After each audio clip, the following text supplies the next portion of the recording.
Estamos compartiendo nuestra pantalla. ¿Tú ves los casos clínicos? Perfecto, sí. Ah, listo. Entonces vamos a iniciar ya la sesión. ¿Listo? Entonces Bueno. estamos en vivo, es decir, que puede haber personas que nos pregunten sobre el mismo caso de otras partes, porque estamos en transmisión en vivo. ¿Listo? Muy las bien. preguntas que hacen las pueden hacer por el chat y nosotros te comentamos qué preguntas pueden también salir. Estamos con Muy los bien. estudiantes de cuarto semestre de odontología y vamos a hacer la discusión de casos clínicos de terapia pulpar. Ellos ya tienen un conocimiento previo de estos y digamos que lo que queremos es digamos, tu experticia con respecto también a terapia pulpar, el diagnóstico y el manejo terapéutico que harías tú y obviamente que ellos también participen dentro de esta discusión académica. Pienso que la dinámica podría ser que ellos primero contesten sobre cada caso clínico y después pues se hace la participación tuya en ese sentido. La doctora Laura Hermida es odontopediatra, trabaja en la Universidad Católica de Uruguay.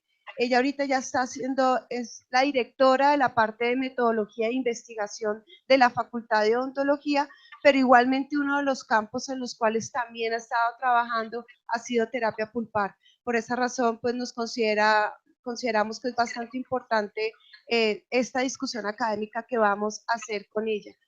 Ella nos va a contar un poco también el manejo que tiene, digamos, ella dentro de su experticia, pero también de pronto las diferencias que se puedan encontrar con el manejo que hacen en el país de Uruguay. Listo, bienvenida doctora Laura. Aquí van a estar como docentes la doctora Liliana Promiciero, la doctora Liliana Caballero y el doctor Carlos Brito. Bienvenidos a todos. Bueno. Adelante. Muchas gracias. Bueno, yo los voy a saludar nada más para empezar. Quiero agradecer esta invitación, que ya llevamos varios años haciendo esta experiencia de intercambio y la verdad que siempre es igual de gratificante estar con ustedes. Les mando un abrazo a la distancia a todos los queridos amigos que están allá y bueno, y a los estudiantes que aunque no los conozco, mis mejores deseos de éxitos. Y bueno, estoy lista para que empecemos la actividad de hoy.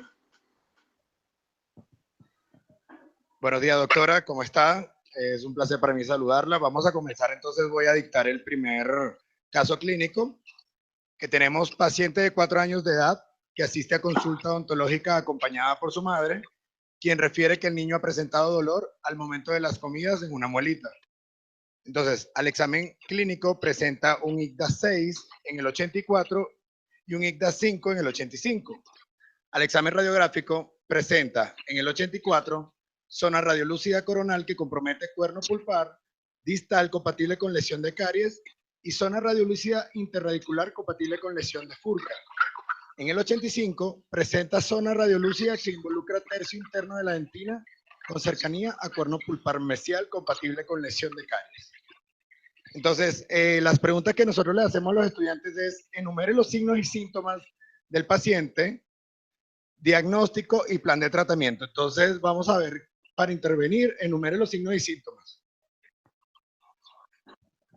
Pues que presenta dolor. Los signos serían dolor en el diente. Bueno, los síntomas.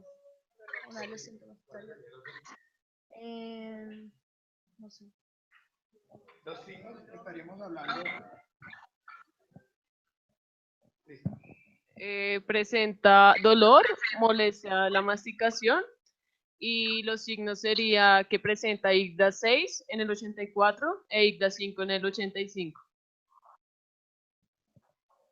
¿Alguien nos puede colaborar con el diagnóstico que cree para el diente 84?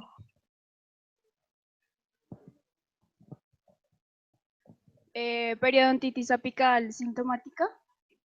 En el 84 y en el 85, pulpitis reversible. Para lo que plantearíamos un plan de tratamiento.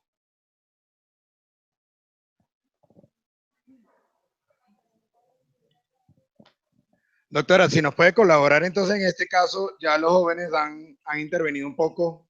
¿Qué, para usted, cuáles serían los signos y síntomas, diagnóstico y plan de tratamiento?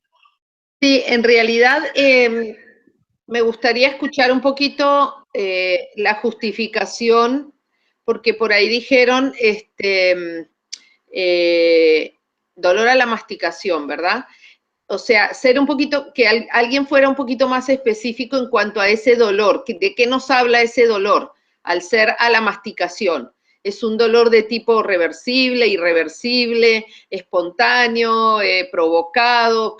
¿Cómo lo clasificaríamos? Porque a la masticación es lo que definimos al decir la madre que le duele al niño así, o al niño decir cuando como. Pero me gustaría que ahondáramos un poquito más en ese aspecto, que nos da mucho la clave, ¿no? Sería como un dolor provocado, ya que presenta molestia al momento de las comidas. Bien, ¿y cesa al retirar el estímulo? ¿No cesa? O sea, ¿cómo evalúan ustedes el dolor concretamente para llegar a un diagnóstico, ¿no? Como parte fundamental de un diagnóstico. Pues yo creería que es un dolor reversible. No lo sé. Creería que es porque el dolor, o sea, al ser irreversible podría volver, o sea, podría volver como a su estado normal de nuevo, o sea, el dolor, como que haya o que no haya dolor. Bien, entonces, fíjense en la incoherencia un poquito en lo que alguien manifestaba como, ¿cuál fue el diagnóstico que dieron? ¿Me lo recuerdan? Que recién lo dijo una chica. Para el 84, periodontitis apical sintomática, y para el 85, pulpitis reversible. Bueno, claramente eso no es un proceso reversible, ¿verdad? Entonces, ¿qué está pasando acá? ¿A qué le damos prioridad?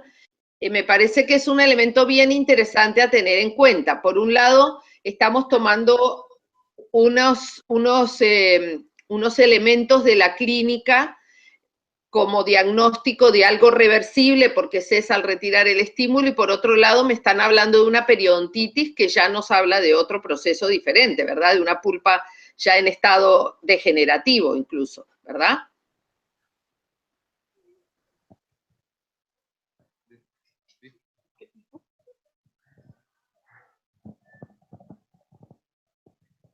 Pero no nos referíamos como a periodontitis sintomática, ya que presenta radiolucidez interradicular compatible con lesión de Purka. Ok, entonces por eso a eso me refiero. ¿A qué le van a dar más peso en este caso?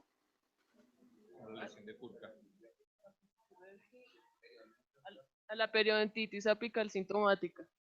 Bien, porque entonces nos estamos basando más en la imagen radiográfica, ¿verdad?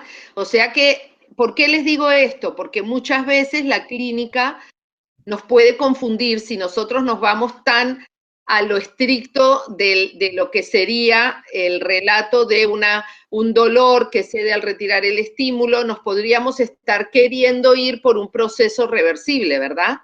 Y en este caso hay otros elementos que nos muestran que no es así.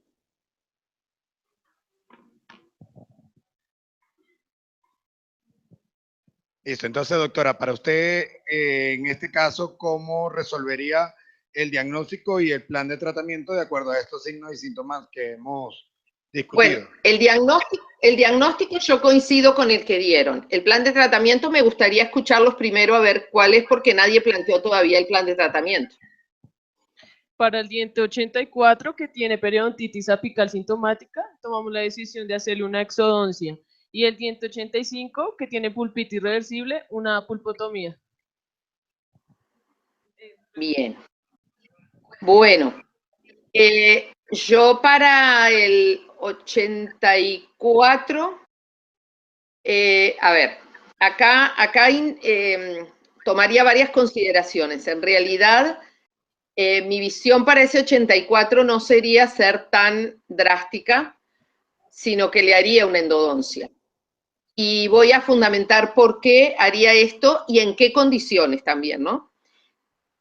Haría diferencia si este fuera mi paciente de mi consultorio, al cual yo pudiera controlar a largo plazo, y por lo tanto pudiera entonces tener una certeza de que en caso de que esa endodoncia no tenga éxito, puedo realizar la extracción sin tener una consecuencia y con una madre concientizada del problema, ¿no? ¿Por qué eso? Porque en realidad no veo un compromiso, sobre todo del germen del diente permanente, que es la consideración más importante que tomaría para tomar esta decisión. Lógicamente tengo en cuenta que es un niño de corta edad, al cual posiblemente, si yo le hago la extracción, va a tener que estar mucho tiempo con un mantenedor de espacio, en fin. Entonces, tomo en cuenta eso, pero también tomo en cuenta que en caso de que haya una alteración podría causarle un problema mayor. ¿Y por qué hago esa consideración entonces de que si fuera el niño en esta edad? Porque yo sé que a ustedes, dentro de los protocolos que manejan, son un poquito más, digamos, radicales, lo cual me parece perfecto y por eso les estoy planteando esta disyuntiva, digamos, o sea, en el caso de que el paciente yo lo pueda controlar, pero si fuera un paciente de un servicio al cual tal vez yo no tengo el mismo acceso, la misma facilidad para controlarlo, tal vez sí ahí tomaría la decisión de hacer la extracción. Siempre tomando en consideración el riesgo que puede haber de compromiso para el germen permanente, que me puede ocasionar además un riesgo mayor de posibilidad futuro de una, incluso hasta una osteomelitis, ¿no? Entonces, previniendo eso sería más drástica. En cuanto al 85, ustedes plantearon pulpectomía, según entendí. Pulpotomía porque lo tienen diagnosticado como pulpitis reversible. Reversible, ah, perfecto, ahí estoy de acuerdo. Entonces, continuaríamos. Vamos al siguiente caso.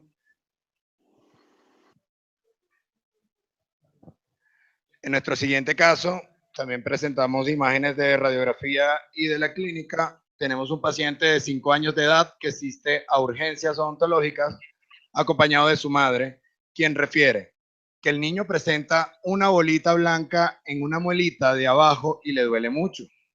Al examen clínico presenta acúmulo de pus con edema e inflamación de la encía en el 84 por vestibular. Al examen radiográfico del 84 presenta zona radiolúcida coronal que compromete cuerno pulpar distal compatible con lesión de caries y zona radiolúcida interradicular compatible con lesión de Furca. De la misma manera vamos a iniciar con los signos y síntomas.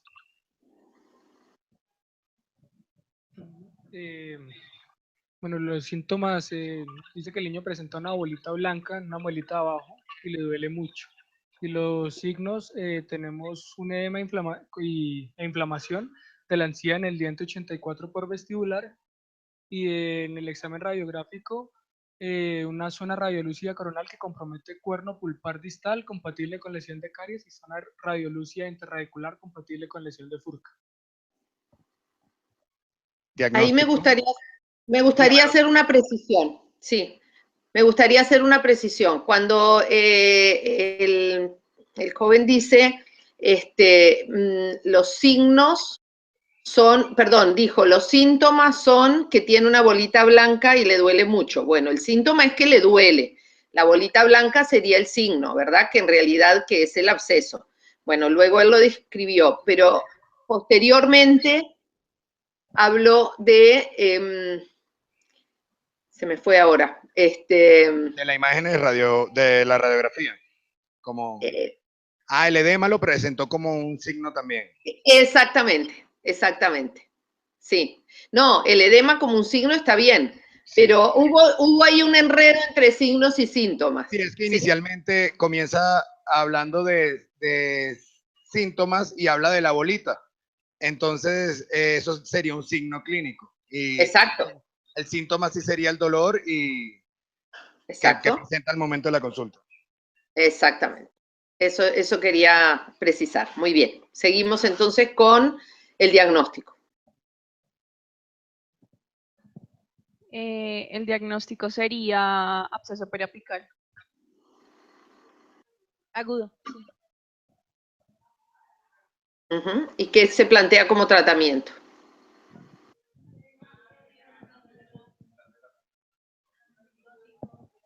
Bueno, el plan de tratamiento sería el manejo con antibiótico y pues para drenar el absceso que tiene presente.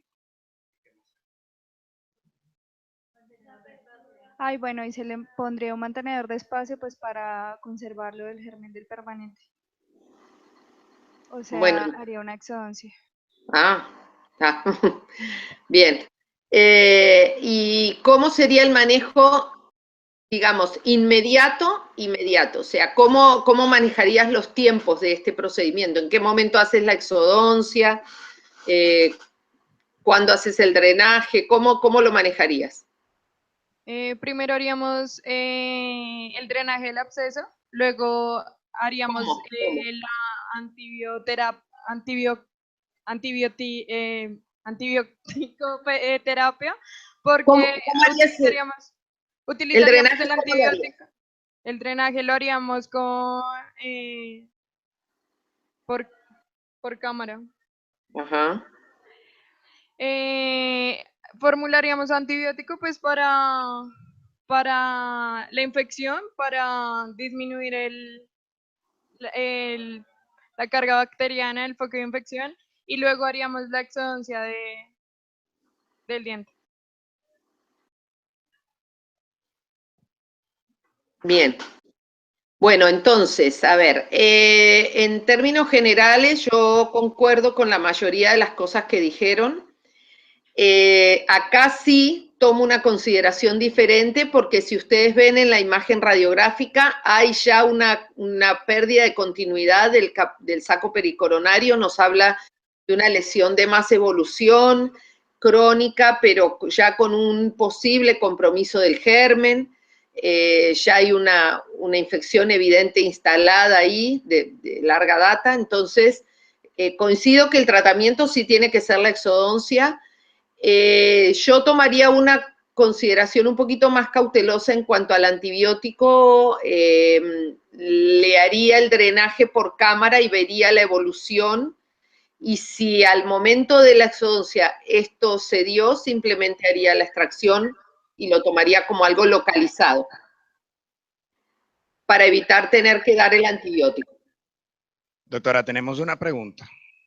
A ver.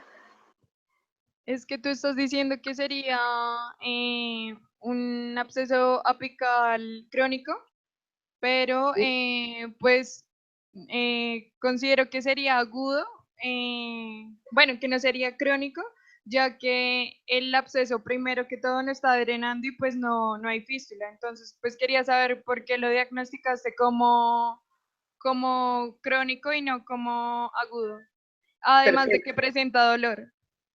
Muy buena pregunta. Para mí, nuevamente con el mismo criterio que les dije en el caso clínico pasado, para mí acá lo que predomina es la imagen radiográfica. Yo tengo una imagen radiográfica donde tengo una lesión amplia en la furca que incluso me está indicando que hay, como les digo, hay pérdida de continuidad, si es que la imagen es buena, del saco pericoronario. Por lo tanto, yo interpreto que eso crónico es prioritario, está, a mi modo de ver, reagudizado, o sea, hay un proceso agudo, estoy de acuerdo con ustedes porque lo estamos viendo, ¿verdad?, en la encía, pero que es consecuencia de una sobreinfección de ese proceso crónico. Para mí el que manda en este caso, entre comillas, es el proceso crónico porque lo veo radiográficamente y eso no hay forma, digamos, de contrastarlo. El agudo siempre me habla de algo que yo, si actúo de inmediato, a lo mejor todavía puedo llegar a revertir el daño grande. Acá, como hay una cronicidad, ya hay un daño permanente en la zona interradicular y en el área pericoronaria, exacto.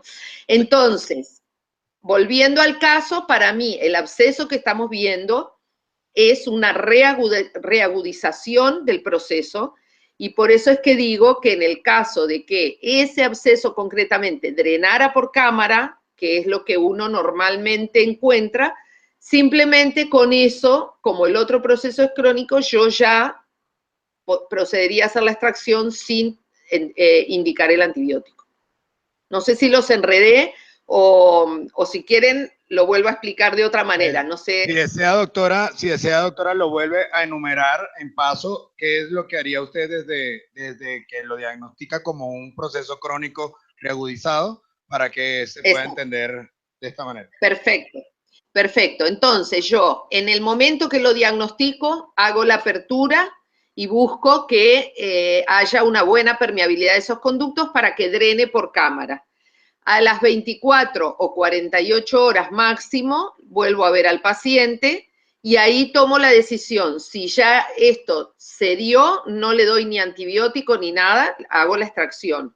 Si veo que continúa, pero les digo que en mi experiencia les doy 100% de seguridad de que eso va a reducirse, o sea, va a desaparecer, porque le estoy dando la posibilidad de drenar y como está agudo, el proceso, digamos, el absceso está agudo, va a drenar por la cámara. Entonces ahí simplemente hago la extracción.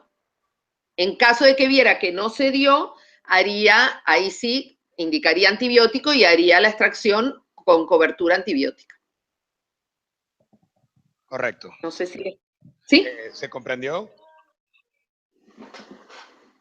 Aquí lo que pudo haber sido un poco confuso inicialmente es cómo comprender que es crónico y pasa a reagudizado, porque lo estamos interpretando por los signos y síntomas, lo estamos interpretando como un proceso agudo, pero realmente sí es un proceso reagudizado, que fue crónico. Exacto. Bueno, justamente por eso yo les preguntaba, volviendo al caso anterior, que también tiene esa similitud, nuevamente les decía lo mismo, o sea, a veces los signos y los síntomas nos orientan, más que nada los síntomas, nos orientan a veces, pero a veces, ojo, no nos agarremos de eso, porque pueden confundirnos. En el caso pasado podían hacernos pensar algo reversible cuando era irreversible.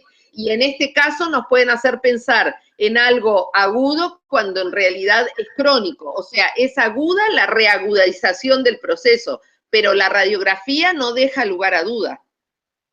Crónico. Es correcto, doctora. ¿Ah? Bien. Es correcto, es correcto. Bien. Entonces continuamos para el siguiente caso. En este caso tenemos un paciente de 8 años de edad que asiste a control odontológico. La madre refiere dolor agudo desde el día anterior. Al examen clínico presenta IGDA-5 en el 85 en oclusal y al examen radiográfico presenta zona radiolúcida que compromete cuerno pulpar mesial compatible con lesión de caries.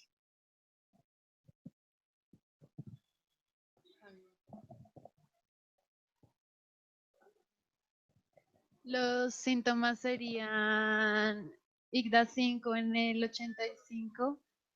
Los signos, perdón. Y el síntoma sería el dolor agudo.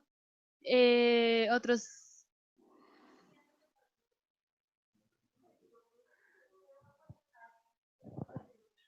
No estoy anotando. Bueno, entonces vuelvo a decir. Signo sería IGDA-5 en el 85. Y zona radiolúcida que compromete el cuerno pulpar mesial compatible con una lesión de caries. Y un síntoma sería el dolor agudo. Desde el día anterior, ¿no? Sí, señora.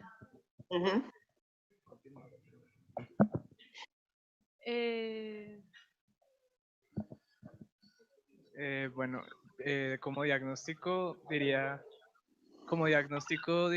pulpitis irreversible, sintomática por el dolor. Y para el tratamiento se haría una pulpectomía y corona de acero. Muy bien. Bueno, yo en este caso no tengo ninguna discrepancia, creo que no da lugar a confusión, es bien claro, hay un dolor no es de larga evolución, pero sí habla de un dolor agudo y de un dolor permanente, ¿no? Que no es solamente provocado. Y no tengo ningún otro comentario, estoy de acuerdo. Sí, doctora, vamos a ver que tenemos un estudiante con una inquietud. Doctora, hay una pregunta referente al caso pasado.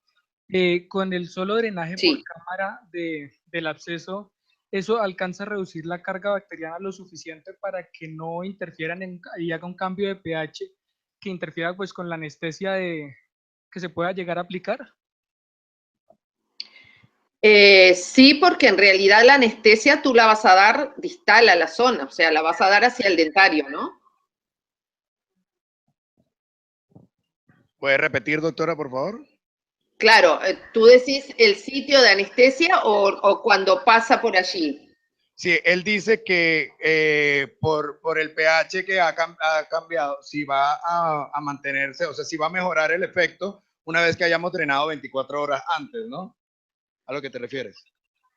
Para hacer la exodoncia, o sea, si drenamos el día anterior, al Si día vas a siguiente lograr una buena anestesia.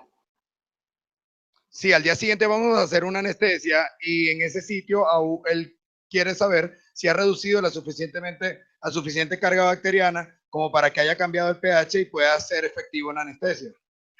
Sin duda, porque no te olvides que el antibiótico lo único que hace es potenciar las defensas, pero de todas maneras uno apela, esto lo estamos hablando todo en un niño sistémicamente sano, ¿no? Pero en un niño sistémicamente sano, al tú permitirle que eso se evacúe de esa zona, ya estás logrando que el mismo organismo con sus defensas, con su sangre limpia, digámoslo así, vaya limpiando esa zona. O sea, el antibiótico lo único que hace es en alguna forma potenciar, pero no necesariamente te va a modificar las condiciones del medio. La anestesia que tú vas a dar, la vas a dar a un nervio dentario posterior, o sea, no tiene dentario inferior no tiene ninguna connotación ahí en la zona, y la anestesia que pueda llegar a la zona va a ser en las mismas condiciones, no hay ninguna diferencia ahí. No, yo soy muy cuidadosa y sobre todo en las nuevas generaciones de lo que es la utilización del antibiótico. Hay que ser muy respetuoso porque el abuso de antibióticos nos puede también traer otras cosas de resistencia y todo. Entonces, uno lo debe dar cuando el proceso lo amerita realmente. Yo considero que en un caso de que uno tenga el recurso de tratarlo localmente, no hay necesidad de acudir al antibiótico. Con respecto a este caso, doctora, usted está de acuerdo y creo que los jóvenes también han acertado en el diagnóstico. Sí, estoy totalmente de acuerdo. Continuamos. Paciente de 5 años de edad que asiste a consulta con su madre para control. Al examen clínico presenta caries secundaria en el 74 en oclusal y distal. Al examen radiográfico presenta zona radiolúcida compatible con lesión de caries ocluso-distal y demás estructuras se encuentran normales. En este caso, a ver.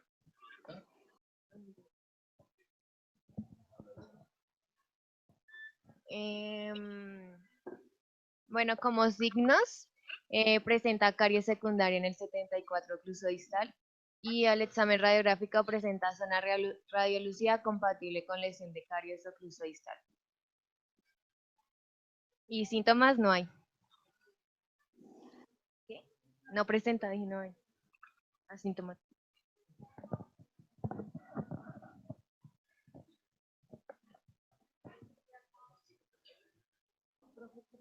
¿No tienes eso ahí? Pulpitis reversible. Es una pulpitis reversible. Pulpitis reversible. Asintomático.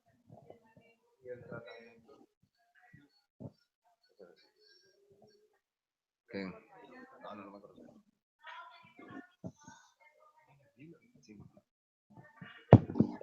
Desfocalización y operatoria. Listo, doctora. Entonces, enumero. Dicen que tienen que desfocalizar y hacer operatoria porque tienen un diagnóstico de pulpitis reversible asintomática. Entonces, en este caso, ¿qué conclusión o qué nos opina? Bueno, estoy de acuerdo en cuanto a la sintomatología, ya que no hay sintomatología y que aparentemente no hay un compromiso. Igual siempre en estos casos seamos muy cautelosos con relación a la cercanía que hay entre el cuerno distal, pulpar distal en los primeros molares deciduos, y las cavidades ocluso-proximales, ¿no?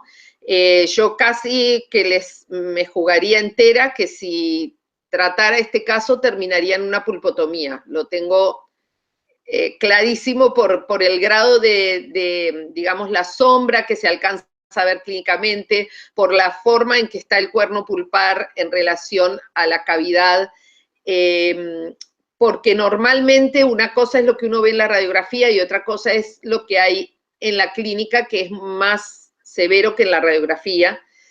O sea, la radiografía siempre está como un poquito más atrás de lo que realmente hay.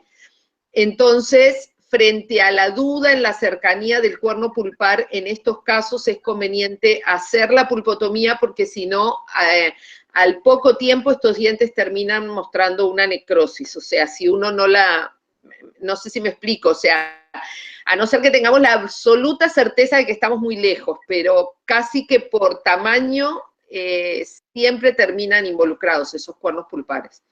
Entonces es la única consideración que tendría, pero está correcto lo que ustedes dijeron, o sea, así con los elementos que tenemos yo haría lo mismo, pero en la clínica les aseguro que cuando uno empieza a eliminar una caries así, termina siempre en pulpotomía. En este caso, doctora, pues tenemos un paciente que está presentando una pulpitis reversible asintomática, ¿sí? ¿Correcto? Él llega por control. Sí. Pero... yo les digo, lo de la pulpotomía se los digo no por la sintomatología, sino porque cuando uno comienza a eliminar caries, y sobre todo en esta caries que vemos que ya está todo el reborde marginal tomado, o sea, no es una caries aparentemente insignificante, hay una amalgama y hay incluso caries que involucra ya todo el reborde marginal. Cuando uno, les digo, por eso les digo, por la experiencia que tengo, cuando uno empieza a eliminar esas caries así tan, digamos, tan avanzadas o tan grandes, digamos, en un molar deciduo, por lo general está ya prácticamente muy cercano al cuerno pulpar y ahí se impone hacer una pulpotomía casi que por prevención. Tal vez el término es un poco exagerado, pero lo haría previniendo porque seguro que si yo solamente coloco un tratamiento de operatoria ahí sin haber hecho la pulpotomía, al poco tiempo esa pulpa caduca y termina, porque no nos olvidemos que la pulpa en dientes deciduos tiene mucha menos capacidad de respuesta que en un diente permanente joven, ¿no? Entonces hay que jugar también con eso, que si estamos muy cercanos ya, casi que preventivamente se impondría hacer una pulpotomía. Claro. No sé si queda claro el concepto. Estamos manejando sobre la base de que los estudiantes dicen que es una pulpitis irreversible y le colocamos reversible, y le colocamos una terminación que es asintomática. Sin embargo, las pulpitis las conocemos como pulpitis reversible indistintamente y ella se presenta con estímulo. En este caso, la paciente llega para control, no ha manifestado nunca si el paciente ha presentado dolor o no ha presentado dolor.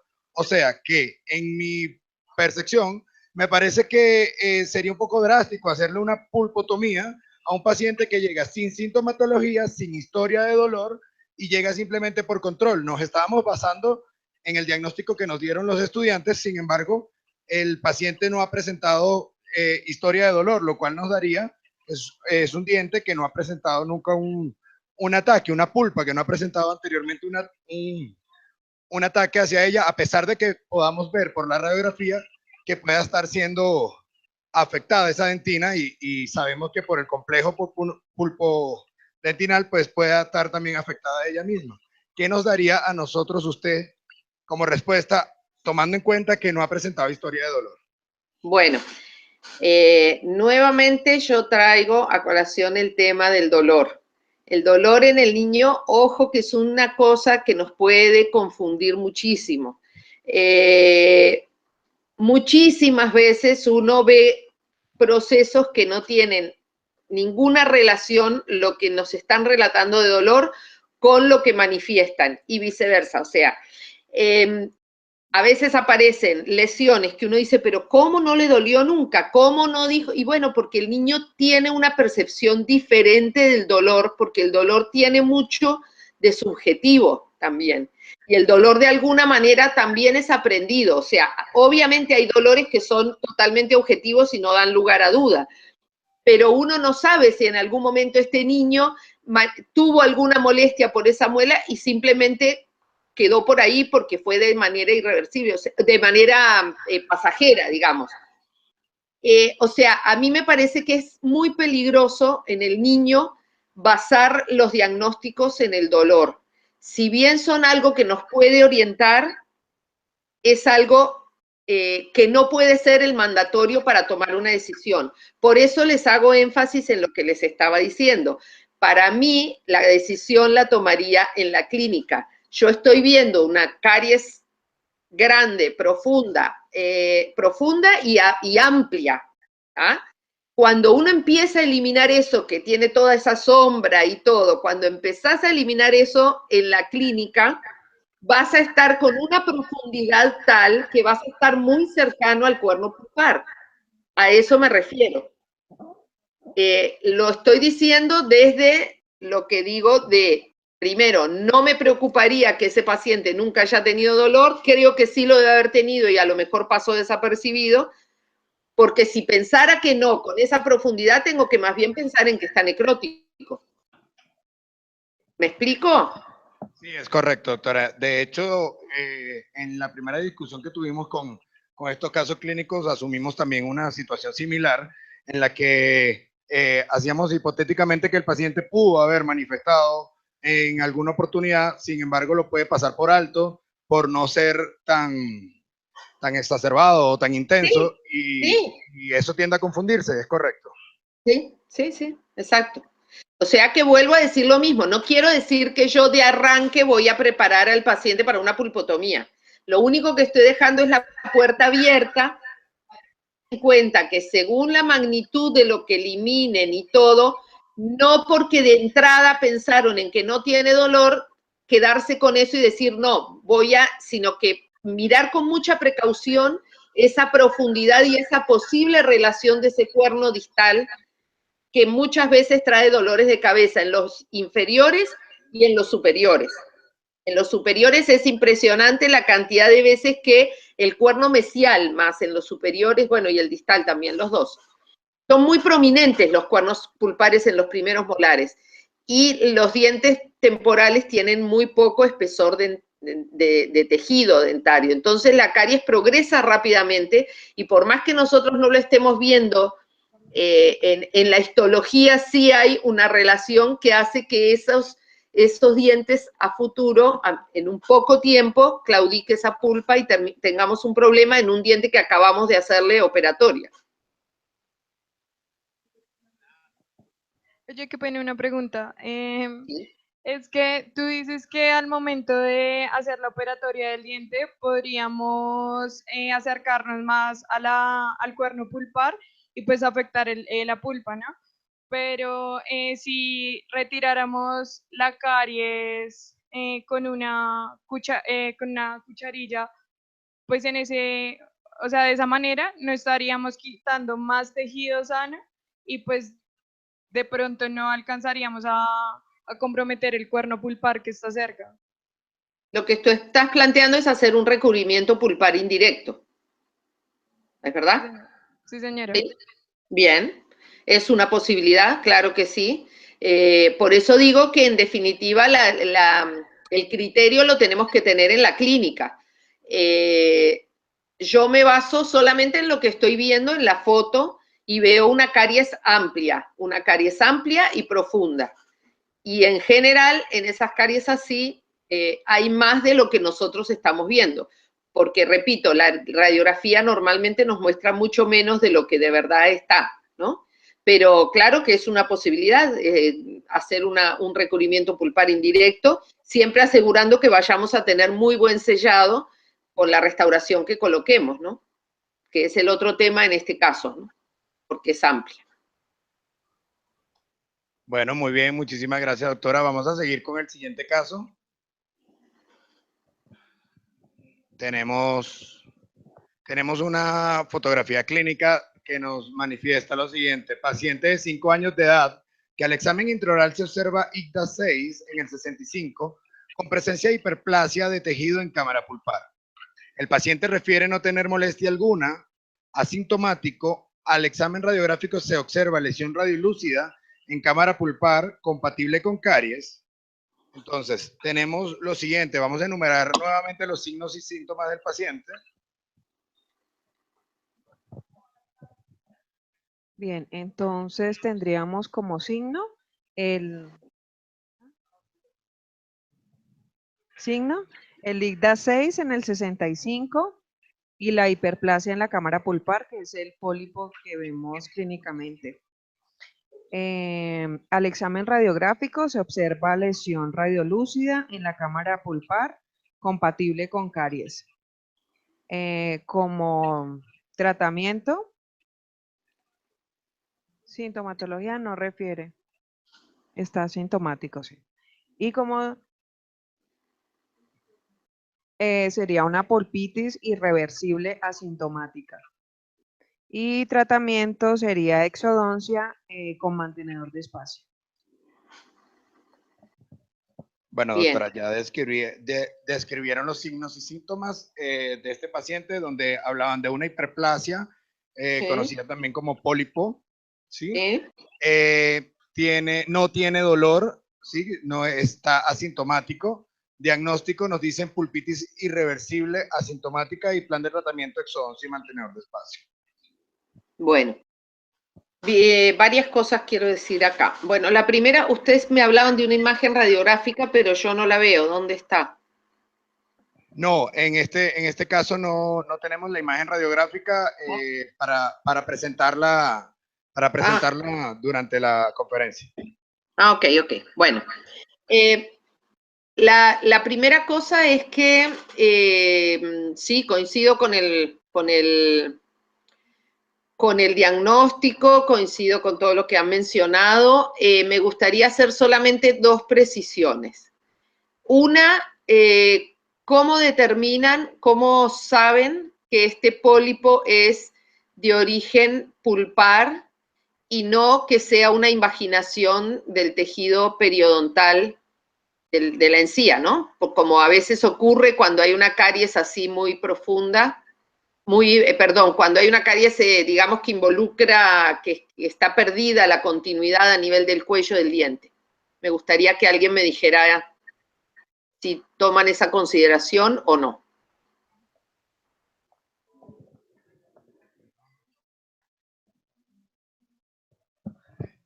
Si puede repetir, por favor, sí. La pregunta. Pues. A ver, la pregunta es, ¿cómo saben que este pólipo que están observando ahí es de origen pulpar y no de origen periodontal, que sea una invaginación de la encía, una proliferación de la encía hacia esa zona de la cavidad? Como ocurre, de hecho, muchas veces. O sea, yo coincido con ustedes, pero quiero que me digan a ver si toman esa consideración. Porque pues en el planteamiento del caso hace referencia un poco sobre eso, pero realmente no especifica mucho. Dice hiperplasia de tejido en cámara pulpar. Y pues con la poca experiencia que tenemos, pues no, realmente no sabemos distinguirlo muy bien. Nos basamos por lo que dice el caso. Ok, muy bien. Muchas gracias por la sinceridad. La respuesta la tienen mirando la superficie distal.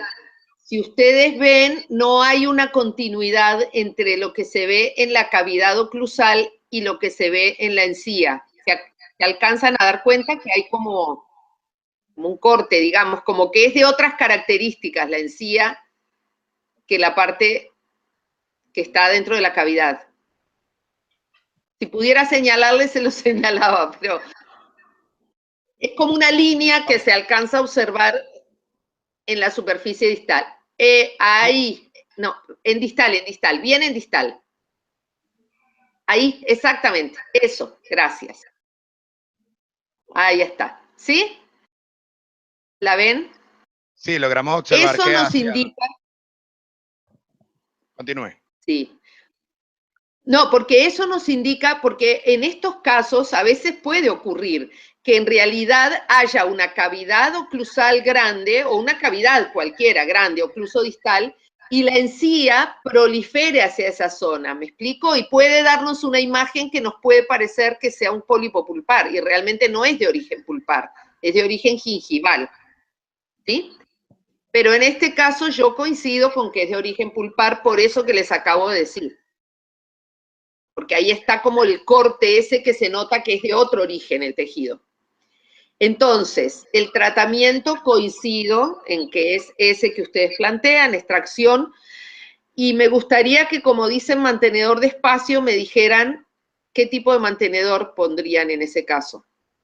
¿Eso lo manejan ya o todavía no?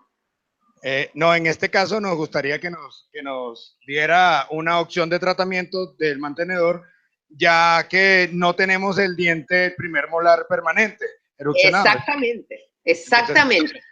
Entonces, ahí es que por eso me gustaba que, como lo dijeron así, mantenedor de espacio, dije, bueno, a lo mejor ya evaluaron qué tipo de mantenedor.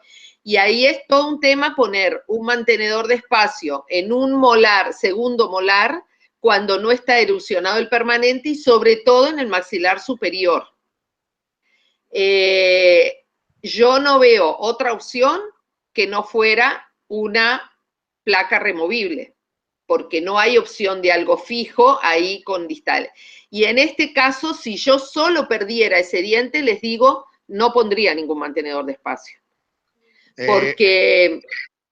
Sí, esperaríamos a la erupción o a la aparición del primer molar para entonces conservar este espacio.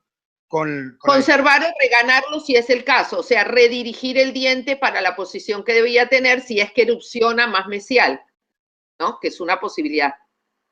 Es correcto, es correcto. Sería reganarlo porque generalmente va a salir un poquito más mesializado a la falta de... Exactamente. Sí. Exactamente. Entonces, tenemos que el tratamiento está acertado tomando en cuenta que sea de origen pulpar y no sea una invaginación del tejido gingival que está alrededor de esta corona. Y la exodoncia sería lo más correcto. Esperaríamos entonces a la erupción del primer molar para tomar una decisión de mantenedor de espacio o reganador de espacio. Exactamente. Ya, tenemos una pregunta. ¿Cómo no? Quiero preguntar qué pasaría si en el momento de masticación el pólipo llega a sangrar.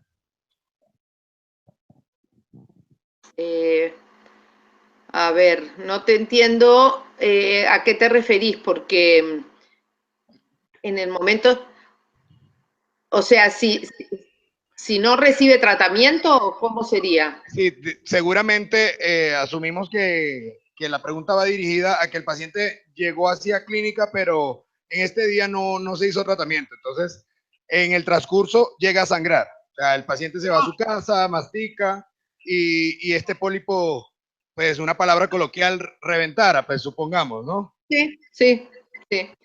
No, nada, realmente nada. O sea, hacer lo mismo que hace uno cuando hay una hemorragia de cualquier cosa, colocar una gasa y que haga compresión y que pare de sangrar. O sea, no hay otra posibilidad. Le veo poca posibilidad porque esto es una cosa crónica que habría que tener muy mala suerte para que justo cuando ustedes lo ven, entre que hacen eso y hacen la exodoncia, le fuera a sangrar. Pero no tengo otra consideración que hacer al respecto. No habría otro tratamiento. Claro, doctora. Bueno, muchísimas gracias. Vamos a seguir entonces con el siguiente Perdón, caso. una Dígame. cosa. En un caso extremo, una cauterización con un electrobisturí, pero eso ya sería como en un caso extremo que no logre parar esa hemorragia, pero no ocurre. Eso no Claro, ocurre. pero para ese caso ya tenemos planificado la exodoncia y mientras nos llega la consulta estamos haciendo la exodoncia antes de generar más costos al paciente o actividades que puedan ser engorrosas para nuestro paciente. Sí, no veo otra consideración. Sí. Entonces, continuamos el siguiente caso. Bien. Un paciente de 4 años con presencia de múltiples focos sépticos que asiste a consulta con necesidad de tratamiento. Al examen intraoral se observa lesiones de caries cavitacionales activas y detenidas. En el 65 se observa lesión con compromiso pulpar asintomático. En este caso no tenemos imagen de radiografía. Tampoco nos presenta nos presenta un diagnóstico radiográfico. Entonces, solamente estamos que el 65 se observa lesión con compromiso pulpar y está asintomático. Bueno, entonces como signos llegamos a la conclusión que tenemos IGDA 5 y pues 6 y lesión con compromiso pulpar. Pues o sea, 5 y 6 porque hay lesión con compromiso pulpar por la extensión de la lesión. No hay sintomatología y como diagnóstico pusimos necrosis pulpar. Como tratamiento decidimos o pues se llegó a la conclusión de que se podría hacer una necropulpectomía y corona de acero. Bien. Para ambos, para ambos. Solo pusimos eso, sí. El tratamiento sería para ambos, doctora. Bien. Es lo que nos refiere la estudiante. Sí, porque la situación es similar. Coincido con el diagnóstico porque no hay sintomatología, pero hay una amplia lesión. Estoy de acuerdo en todo, sí. No tengo más comentarios. Sí, por favor, doctora, usted puede comentarlo, dar su diagnóstico a pesar de haber estado de acuerdo. Es que en la retroalimentación los estudiantes escuchan es la voz de usted y no la del estudiante. Entonces, nos encantaría que nos diera entonces, desde su punto de vista, lo que está de acuerdo con los estudiantes. Perfecto.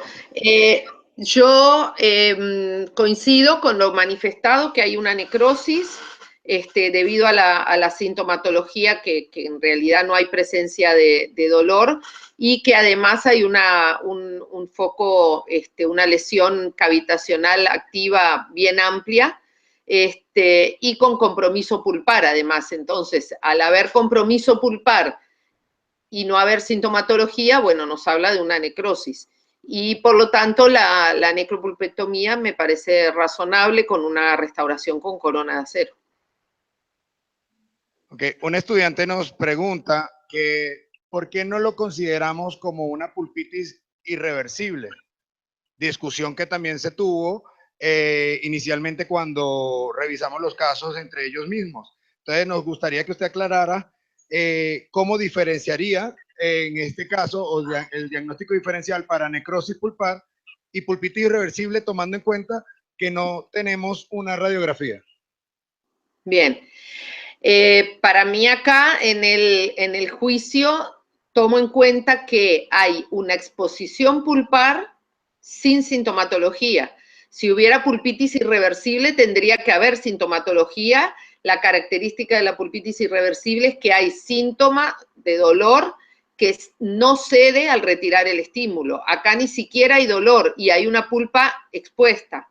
O sea que claramente si la pulpa está expuesta y no duele, tiene que ser necrosis. En mi concepto es claro eso. Tenemos otra pregunta. ¿Cómo no?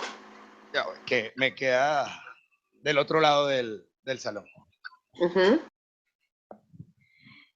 Una de las preguntas es, en su experiencia, ¿usted qué técnica utilizaría y qué materiales o cómo sería la técnica de la necropulpectomía que usted realizaría?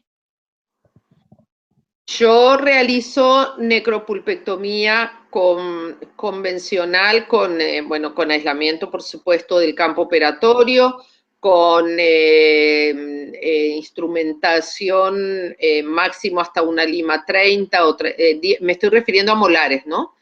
Y con irrigación con hipoclorito de sodio en una necrosis y con obturación con, nosotros acá contamos con Vitapex ocasionalmente, si lo tengo en mi consulta particular lo utilizo, pero a veces en la universidad utilizamos simplemente, obturamos con óxido de zinc eugenol. Sí, esto sería una ventaja con respecto a nosotros en el sistema de salud actual, pues solamente contamos con óxido de zinc y eugenol. Entonces, exacto. ¿Usted haría alguna mezcla especial con ese óxido de zinc y eugenol? En ocasiones acá se acostumbra mucho, acá en realidad los tratamientos los hacen bastante farmacológicos, digamos, y en ocasiones colocan a la mezcla iodoformo. Eso es una pasta incluso que promovió mucho el doctor Guedes Pinto de Brasil, y hay otras mezclas, la pasta de maíz, se llama, que es un argentino, es decir, todas tienen base, digamos, utilizan mucho el iodoformo. En particular yo no lo uso, realmente yo prefiero más basarme en la irrigación y no tanto en lo que le coloco a la pasta para obturación. Pero bueno, esos son enfoques personales y sí, acá en Uruguay usan bastante el enfoque farmacológico en general, ¿no? Incluso yo no se los comenté para no marearlos también, pero bueno, solo como un comentario, acá utilizan una técnica muchas veces en dientes necróticos, que es dejar una torunda con formocresol de una sesión para la otra. Eso ha sido muy cuestionado, en realidad hemos hecho bastantes investigaciones en la literatura por todo lo que, las consideraciones que tiene y las connotaciones adversas del formocresol, pero bueno, hay veces hay escuelas que están como muy arraigadas en la gente y lleva tiempo lograr los cambios, ¿no? Te los comento porque, bueno, eventualmente hoy en día uno que tiene tanto intercambio, mismo en Latinoamérica, posiblemente en alguna oportunidad tengan ocasión de conocer a algún colega que les comenta sobre esa técnica y bueno, queda uno como sorprendido. De todas maneras, no lo estamos enseñando como una técnica ortodoxa, ¿no? Bueno, muy bien, muchísimas gracias, doctora. Vamos a continuar con los casos clínicos. Tenemos en esta oportunidad imagen solo de la radiografía, no hay una imagen clínica del molar. Entonces tenemos un paciente de 8 años de edad que asiste a control odontológico. Al examen clínico presenta IGDA 6, ocluso lingual del 85. Al examen radiográfico presenta zona radiolúcida que compromete cuerno pulpar mesial compatible con lesión de caries, zona radiolúcida interradicular compatible con lesión de Furca.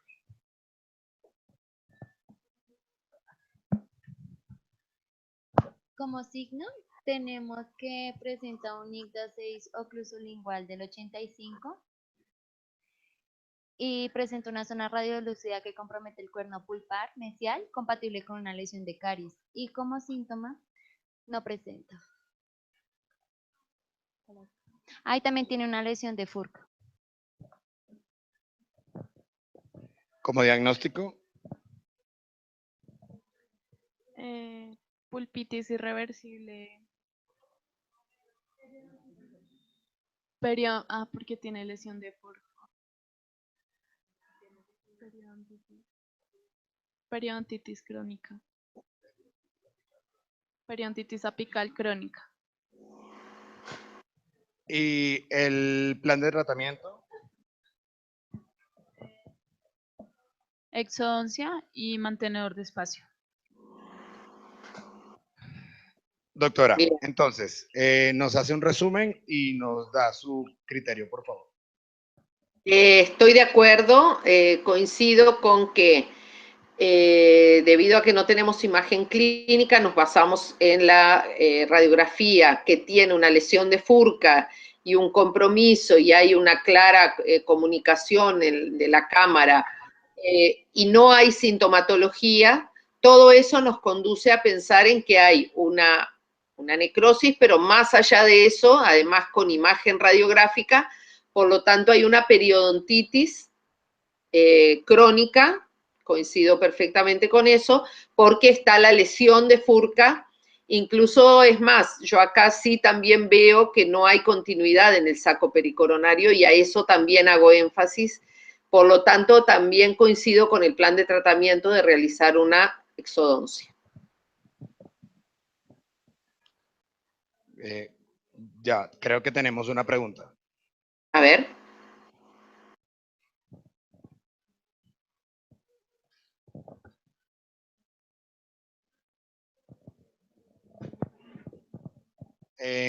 Como hace un momento tuvimos la discusión de qué tipo de mantenedor de espacio colocaríamos, los estudiantes tienen la intención de saber también qué mantenedor de espacio colocaría usted en esta oportunidad o cómo les puede dar indicaciones de mantenedores de espacio en este caso específicamente.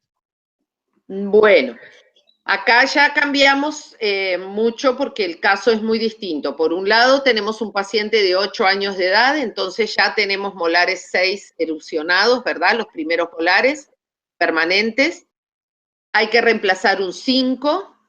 Si nosotros pensáramos en un mantenedor fijo, que es el ideal en realidad en niños por todo el tema de que si ponemos un removible la colaboración no es la mejor y entonces si no la usan todo el tiempo carecería de sentido. Yo me inclinaría en primer lugar entonces por un fijo.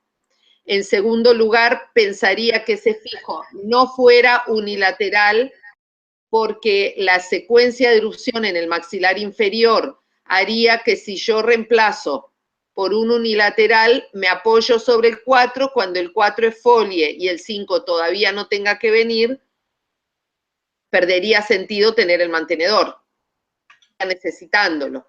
Entonces me inclino definitivamente en este caso por un arco lingual, que nos da la posibilidad de que esperemos al momento ideal de erupción de ese segundo premolar y en ese momento lo retiro.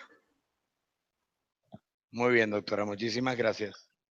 Consideraría igual también, obviamente, el biotipo facial del paciente, las consideraciones sobre la necesidad de espacio libre de Nance, o sea, una serie de cosas en cuanto a la oclusión también las tendría en cuenta, ¿no? Perfil del paciente, una serie de cosas, pero así como, digamos, para responder a la pregunta en esta radiografía, decidiría el arco lingual. Doctora, entonces, este sería el último caso que tenemos para presentar el día de hoy. Hemos visto aproximadamente 8 casos clínicos en los cuales se han dado diferentes planes de tratamientos. Nos gustaría que usted hiciera un resumen, ya para finalizar, de lo que es la terapia pulpar, en los diferentes diagnósticos y los diferentes planes de tratamiento y cómo crear una objetividad y no una receta de cocina a la hora de ver un paciente. Perfecto. Bueno, me parece fundamental eso que acababas de decir, que en todo, en nuestra profesión, recetas y a cosas rígidas, criterio, hay que tener mucho cuidado, porque además estamos trabajando con niños en los cuales en pocas horas una situación puede comprometerse y puede generar dificultades, entonces es muy importante ser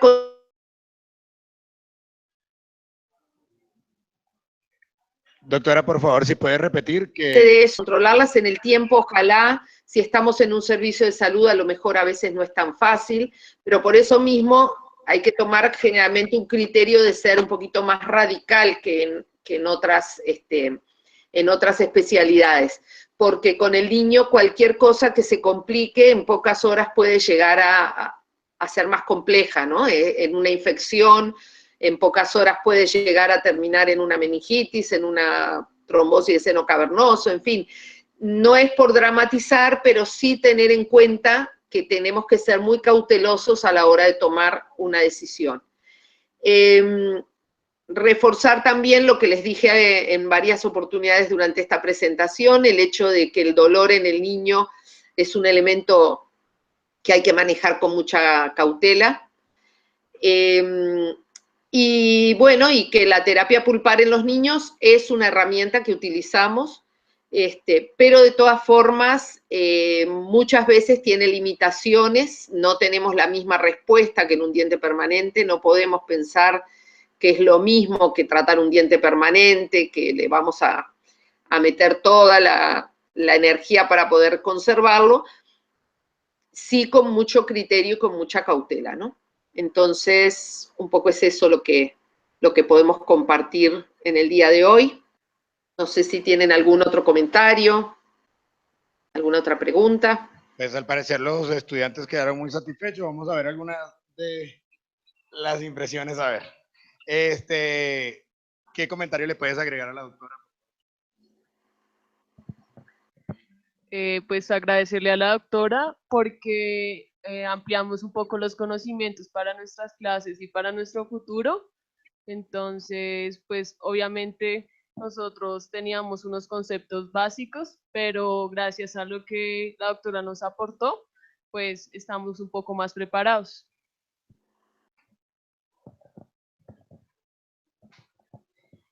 Bueno, estábamos acá llegando a una conclusión con mi compañera que hicimos como una comparación entre el manejo que usted está acostumbrada a realizar y los que hacen acá en este país.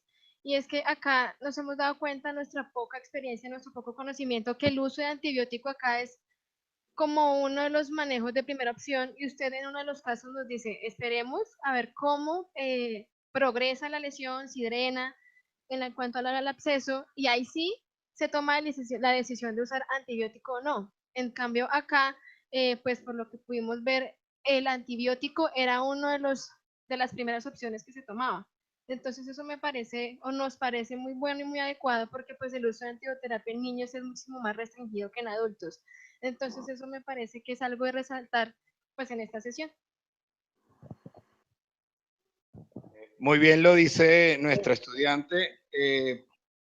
Ellos se encuentran ahorita en cuarto semestre y están recibiendo materias como farmacología, están viendo esta materia por primera vez de odontología pediátrica, pero una vez que pasemos más adelante, que vean la clínica, entren a sexto, séptimo, octavo semestre, donde empiezan a fusionar todos estos conocimientos, se podrán dar cuenta o verán sobre cuándo debemos hacer uso racional de estos, o sobre el uso racional de estos medicamentos, porque en este momento lo están manejando como una manera generalizada y se les está explicando cuál es su efectividad y cómo debería y lo plantean como siempre de primera opción en el manejo actual porque están conociéndolo, los medicamentos. Sin embargo, más adelante van a poder profundizar y tomar decisiones como la que puede tomar la doctora de cuándo hacer una terapia antibiótica y cuándo no debemos de hacerlo por el contenido de lo que es el manejo de los antibióticos actualmente y la resistencia bacteriana.